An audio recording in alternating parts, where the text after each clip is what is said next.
মাধব ভাই, দয়া করে আমাদের আর কয়েকটা দিন সময় দিন। আমরা আপনার সব টাকা ফেরত দিয়ে দেব। আমি আপনার পায়ে পড়ছি মাধব ভাই, আমাদের আর কয়েকটা দিন সময় দিন শুধু। আজ গৌরীর পরিবারে কি এমন ঘটনা ঘটলো যার জন্য গৌরী মাধব ভাইয়ের পায়ে ধরে মিনতি করছে? জানতে হলে আজকের ভিডিওটা স্কিপ না করে পুরো দেখতে থাকুন। ও মনির বাবা, মাধব তুমি ভাইয়ের চলে এতটা এসেছো? টাকা আমি কি করে এত শোধ তাড়াতাড়ি করব? কাজ হয়ে গেল কিছু আজকে? বুঝতে পারছি না। কতগুলো দিন হয়ে গেল, কোনোভাবেই তো টাকাটা ফেরত দিতে পারছি না। এদিকে ফসলও ভালো হয়নি। কি যে করি? মাধব ভাই যদি ঘরে চলে আসে তাহলে তো সবাই জানতে পেরে যাবে, আর এসব শুনে সবাই তো খুব চিন্তায় পড়ে যাবে। হে ঈশ্বর, কোনো একটা পথ দেখাও আমায়। মনির বাবার আবার কি হলো?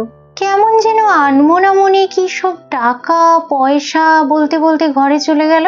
আমি এতবার করে ডাকলাম, তাও শুনতে পেল না। না না, আমি একবার যাই, বরং দেখি কি হলো। কি গো মনির বাবা, ও মনির বাবা, কি হলো? ও মনির বাবা, তোমাকে এত চিন্তিত দেখাচ্ছে কেন গো? কি হয়েছে? শরীর টরীর ঠিক আছে তো?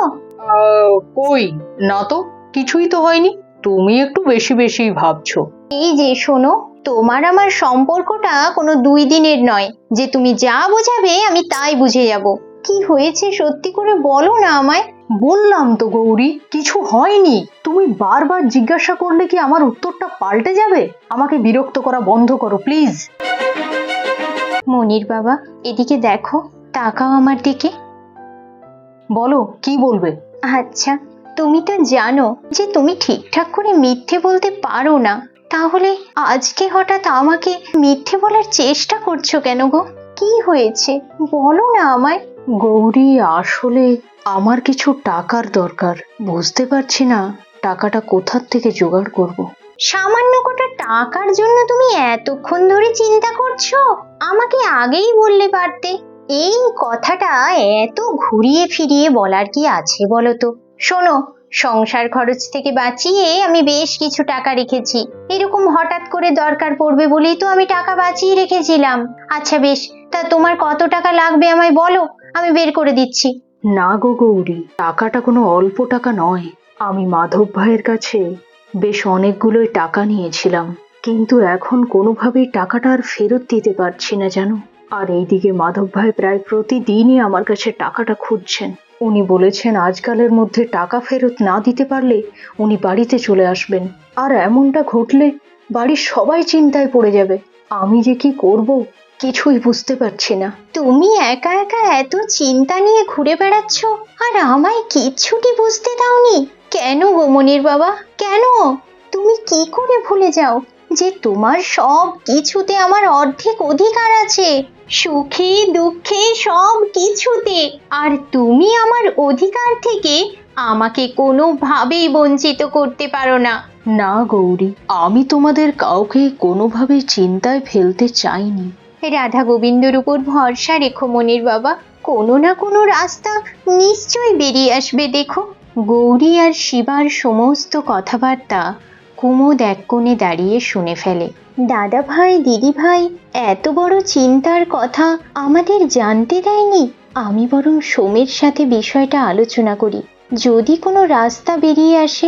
যাই, আমি সোমের কাছে যাই। সোম কোথায় গেলেন? এই দিকেও তো দেখছি না, ওই দিকটা একবার দেখি তো। ও, ওই তো উনি ওখানে আছেন। যাই। সোম। ও কুমুদ, হ্যাঁ বলুন, কি বলছিলেন? আসলে আমি আপনাকে একটা কথা বলতে এসেছিলাম। হ্যাঁ তো বলুন, কি বলছিলেন? এত ভাবার কি আছে? সোম, দাদা ভাই কারোর কাছে কিছু টাকা নিয়েছিলেন, কিন্তু ওই ব্যক্তি এখন দাদা ভাইকে টাকা ফেরত দেওয়ার জন্য খুব তাড়া দিচ্ছে, আর দাদা ভাই এই নিয়ে খুব চিন্তায় আছেন।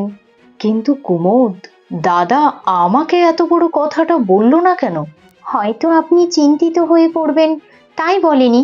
আচ্ছা কুমুদ, আপনি আসুন তো আমার সাথে, দেখি ব্যাপারটা কি। হ্যাঁ চলুন চলুন। দাদা, বৌদি, কি গো?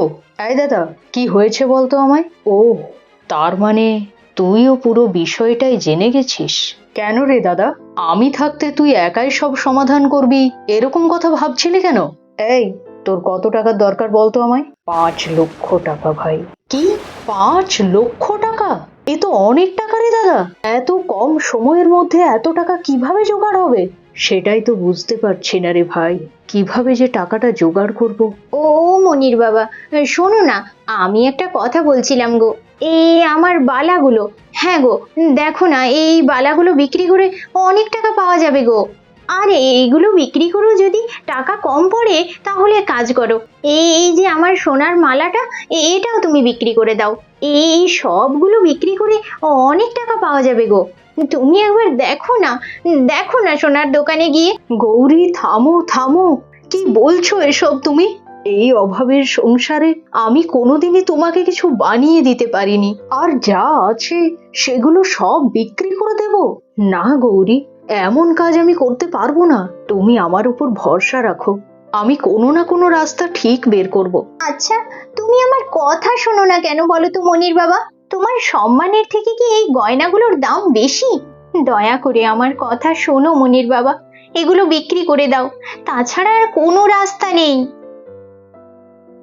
বৌদি, আমার কথা শোনো, এগুলো বিক্রি করে এত টাকা পাওয়া যাবে না। আমাদের কোনো অন্য রাস্তা খুঁজতে হবে। ভরসা রাখো বৌদি, কোনো না কোনো রাস্তা ঠিক বেরিয়ে আসবে। আচ্ছা, তোমরা কেন বুঝতে চাইছো না বলো তো? এত টাকা জোগাড় করা কোনো মুখের কথা নয়। এগুলো বিক্রি করলে কিছু হলেও তো টাকার জোগাড় হবে।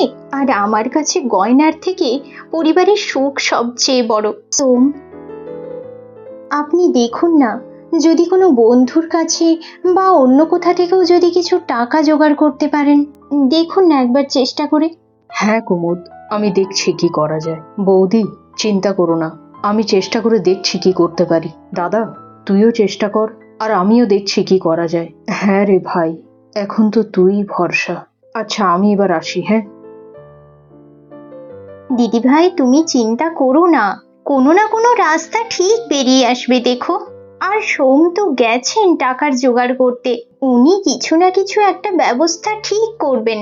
হ্যাঁ কুমোদ, কিন্তু আমার তো ভীষণ চিন্তা হচ্ছে গো, কি করে যে এতগুলো টাকার জোগাড় হবে আমি কোনোভাবে বুঝতে পারছি না জানো। বাড়িতে সবাই এত চিন্তিত, কিন্তু আমি কি করে বলবো যে আমি কোনো টাকারই জোগাড় করতে পারিনি? ওই তো সোম চলে এসেছেন। আচ্ছা সোম, টাকার জোগাড় হলো? কত টাকার জোগাড় হয়েছে? পুরোটাই পেয়েছেন? কি হলো, আপনি এরকম চুপ করে আছেন কেন? বলুন না, কত টাকা জোগাড় হয়েছে? কুমুদ, আমি সত্যি কোনো টাকার জোগাড় করতে পারিনি। এ আপনি কি বলছেন সোম? টাকা জোগাড় হয়নি? ও ও ভাই, টাকার জোগাড় হয়নি? কোনো টাকাই পাওয়া যায়নি? তাহলে এবারে কি হবে? মাধব ভাইয়ের টাকা আমরা কিভাবে দেব?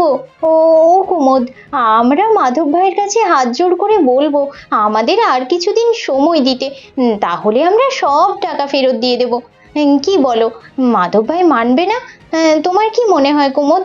হ্যাঁ দিদি ভাই, সে না হয় আমরা বলবো, কিন্তু কয়েকটা দিনের মধ্যে এতগুলো টাকা কোথা থেকে জোগাড় করব আমরা? আজ আমার জন্য গোটা পরিবার চিন্তায় পড়ে গেছে। আমি কাউকে ভালো রাখতে পারলাম না। এ আমি কি করলাম, কি করলাম আমি?